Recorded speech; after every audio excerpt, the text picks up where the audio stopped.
చేస్తున్న Alia Bhatt favourite beetroot salad అండి. దీనికి ఏమేమి కావాలో మనం ఇప్పుడు చూద్దాము. తురిమిన బీట్రూట్, పెరుగు,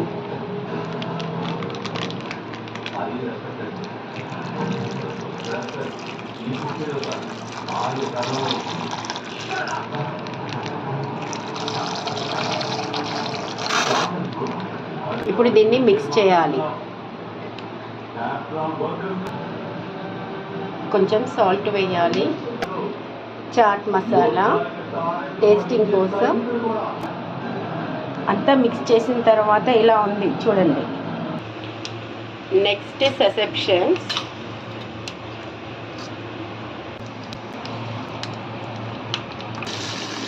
Alia Bhatt favourite salad ready.